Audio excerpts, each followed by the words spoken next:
Hai hai, salam keajaiban. Sehat bahagia kaya raya untuk kita semua. Jumpa lagi dengan saya, Vita Mindset Trainer. Dan kali ini kita akan membahas mengenai kebiasaan mengeluh. Setiap hari kita akan perlahan-lahan membuka pikiran kita, memperdalam kesadaran kita, dan akhirnya kita akan memahami diri kita dan mengenal Tuhan yang ada dalam diri kita.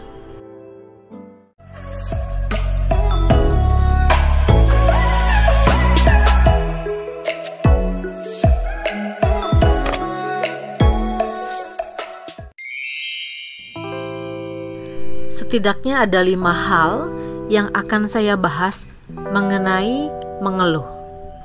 Tapi seperti biasa, sebelumnya kita akan cari tahu apa arti kata mengeluh menurut Kamus Besar Bahasa Indonesia. Mengeluh adalah ungkapan yang keluar karena perasaan susah atau karena menderita sesuatu yang berat, kesakitan, atau sebagainya. Mengeluh melahirkan perasaan susah dengan mengaduh atau menarik nafas dan sebagainya. Menurut saya, mengeluh itu poin yang pertamanya adalah ketika kita mengeluh, kita melihat sisi kurang dari suatu hal. Misalnya kurang pas nih rasa masakannya, itu kan kurang gitu ya, kurang enak gitu.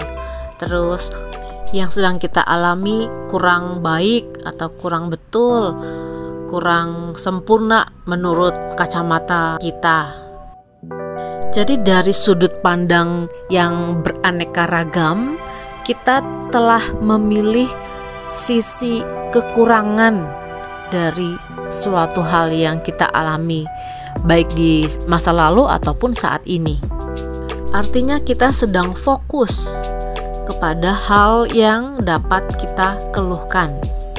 Dan menurut hukum energi dari pikiran kita akan mengalir ke apa yang kita fokuskan, dan sebagai akibatnya hal tersebut akan semakin membesar. Misalnya kita mengeluhkan soal uang kita yang cepat habis atau belum sampai akhir bulan udah habis. Nah, ketika kita mengeluh tentang kekurangan uang, maka energi, pikiran, dan hati kita mengalir ke medan energi dan akan membuat kita semakin kekurangan uang. Dan sebaliknya, kalau kita dapat secara sadar, oh saya lagi fokus ke kekurangan uang nih, lagi mengeluh tentang kurangnya uang, lalu dari kesadaran kita ini, kita melihat sisi yang lainnya, yaitu sisi sebaliknya. Misalnya, saya bersyukur saat ini ternyata saya masih pegang uang untuk beberapa hari ke depan. Ya udah, saya syukuri hal tersebut dan saya sebutkan misalnya nanti juga Tuhan akan memberikan lagi, menyediakan lagi. Itu kita sedang menanamkan harapan dan memperbaiki medan energi atau medan auranya kita, sehingga dengan perubahan fokus kita ini, maka kita sedang mengalirkan energi pikiran dan hati kita kepada kemungkinan datangnya uang dari berbagai arah. Poin keduanya, ketika mengeluh, medan aura kita menjadi agak gelap karena kita sedang fokus ke kekurangan. Karena kita auranya gelap, maka kita lagi memanggil atau menarik, ya sesuai hukum tarik menarik lagi medan energi orang lain yang gelap juga, yang sama-sama low vibes, yang sama-sama punya masalah yang biasanya sih mirip-mirip. Ketika dua orang dengan medan aura yang mirip bertemu, membuat medan mereka membesar, membuat daya magnet bagi kekurangan uang juga membesar. Jadi datangnya masalah tentang uang akan cepat datang. Seperti gambar ini ya, Medan aura ini dihasilkan oleh cakra jantung di area dada. Jadi setiap manusia memiliki selimut atau atmosfer medan aura seperti foto ini. Poin ketiga, ketika kita mengeluh, kita sedang menutup pintu rejeki kita. Jadi pintu rejeki kita itu tergantung kitanya menjadi terbuka atau tertutup. Kalau mau terbuka, ya kita belajar untuk menerima keadaan saat ini dan mulai mensyukuri hal apapun yang dapat kita syukuri. Contoh sederhana, coba teman-teman tarik nafas panjang, lalu tahan nafas selama-lamanya. Kalau udah nggak kuat, baru bernafas lagi seperti biasa.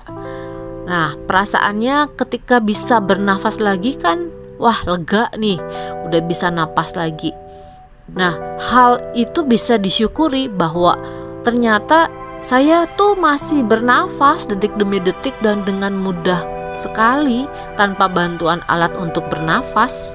Nah, ketika kita mulai mengalihkan fokus pikiran kita kepada hal-hal yang berjalan dengan baik yang dapat kita syukuri, maka secara otomatis pintu rezeki mulai terbuka.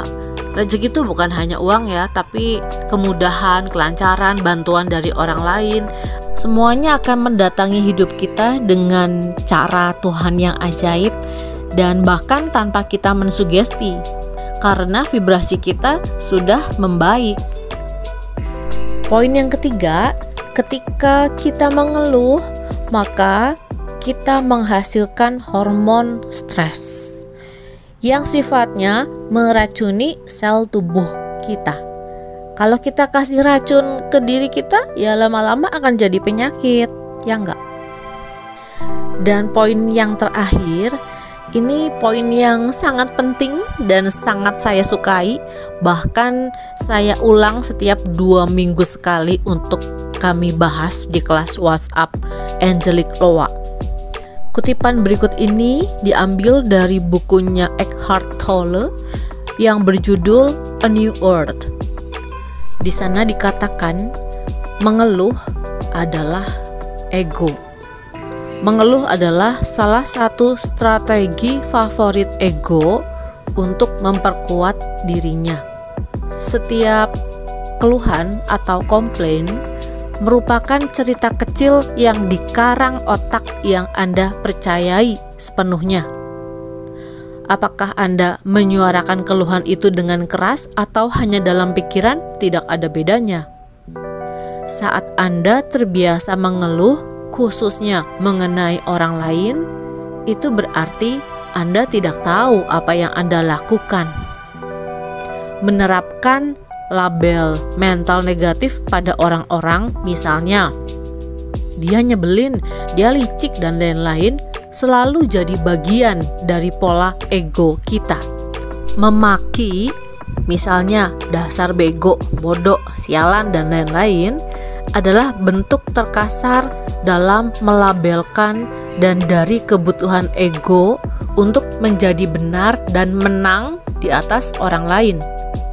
Kebencian adalah emosi yang menyertai keluhan dan pelabelan mental mengenai orang-orang dan menambahkan energi lebih pada ego. Kebencian maksudnya merasa marah, diperlakukan tidak adil, tersinggung, membenci keserakahan orang lain, ketidakjujuran mereka, kurangnya moral mereka, apa yang mereka lakukan di masa lalu atau saat ini, apa yang mereka katakan, apa yang mereka gagal lakukan, apa yang seharusnya atau tidak seharusnya mereka telah lakukan. Ego suka sekali dengan ini. Bukannya melihat lebih jauh ketidaksadaran orang lain, Anda malah membuat ini menjadi identitas mereka. Siapa yang melakukan ini? Yang melakukannya adalah ketidaksadaran Anda, si ego. Bahkan terkadang kesalahan yang Anda lihat dalam diri orang lain sebenarnya tidak ada. Apa yang Anda reaksikan yaitu dengan menyetujui pikiran egois Anda. Misalnya, iya emang dia nyebelin, ini udah kejadian lagi, bener kan? Dia tuh nyebelin. Itu adalah pelabelan dan tahap memperkuat ego diri kita, sehingga ego kita akan semakin kuat dalam diri kita. Jadi kesimpulannya, mengeluh itu kita sedang melihat sisi kekurangan dari suatu hal, menjadikan medan aura kita auranya gelap dan menutup pintu rezeki kita, lalu menghasilkan racun untuk sel tubuh kita yang lama-lama akan jadi penyakit. Yang terakhir, ketika kita mengeluh, kita lagi memberi makan atau memperbesar ego kita. Sampai sini dulu ya, diresapi, direnungi, dan dipraktekkan untuk lebih menyadari munculnya pikiran egois kita dalam keseharian. Makin kita sadar dan melatih tingkat kesadaran kita terhadap munculnya pikiran egois, maka kita akan semakin mudah untuk bersahabat dengan ego kita. Sekian video saya kali ini. Terima kasih untuk kebersamaannya. Energi kemakmuran 10 triliun mencintai kita semua. Saya Vita Mindset Trainer, jiwaku mencintai jiwamu. Semangat!